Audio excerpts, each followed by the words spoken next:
Hi, everyone, and welcome back to The Shadow, the Self, and the Ego. So, today we are going to talk about why attention is not care and why that matters to your inner peace. So, attention and care are often confused, but they are fundamentally different.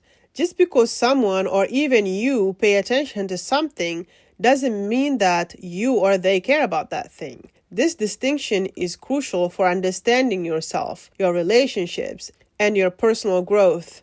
Attention is passive, and care is active. Attention is simply the act of noticing something. It's a spotlight, but a passive one. It can be drawn to anything, a loud noise, an argument, even a social media notification gets your attention. But care is different. Care involves intention and effort. It means investing in something, nurturing it, and wanting it to grow or improve. A toxic person, for example, can give you attention, but that doesn't mean they care about you. Social media can give you attention, but does that mean that they care about your well being? I don't think so. The difference is in the motive, not in the action behind it. Attention can be manipulated, but care cannot be manipulated. Attention can be hijacked. For example, marketers, influencers, or even manipulators know exactly how to capture your focus without actually providing any value to you. A flashy news headline, for example, a scandalous rumor, or a controversial post, they all grab your attention, but do they care about your growth, happiness, or your inner peace? I don't think so.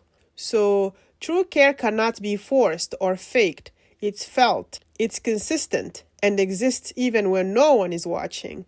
For example, a friend who only likes you when you are fun to be around is giving you attention.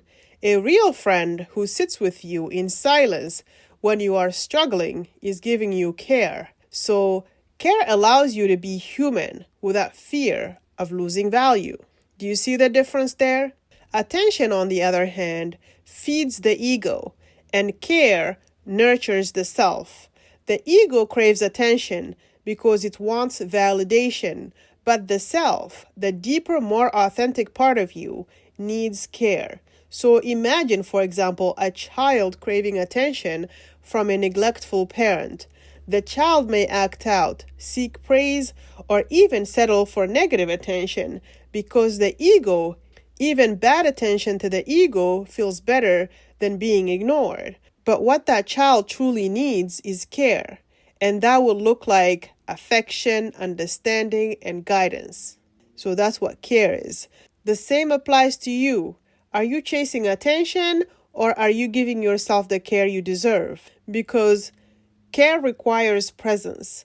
Attention can be fleeting. Attention is momentary.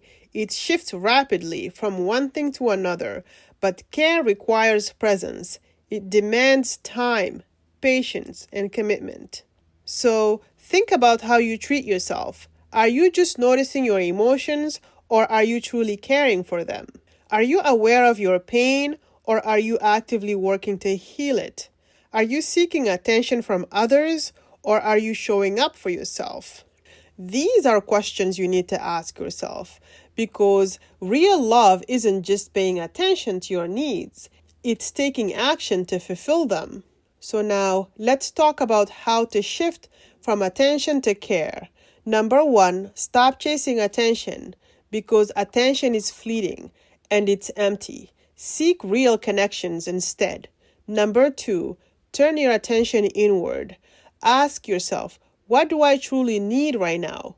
Number three, practice self-care, not just self-awareness. Knowing your wounds isn't enough. Healing them is what matters. Also, measure love by actions, not words, whether from yourself or from others. So now these are my final thoughts. Attention is cheap. Care is priceless. Just think about it from your own perspective. Anything can get your attention. Like I said earlier, even a loud noise can get your attention. But care is priceless.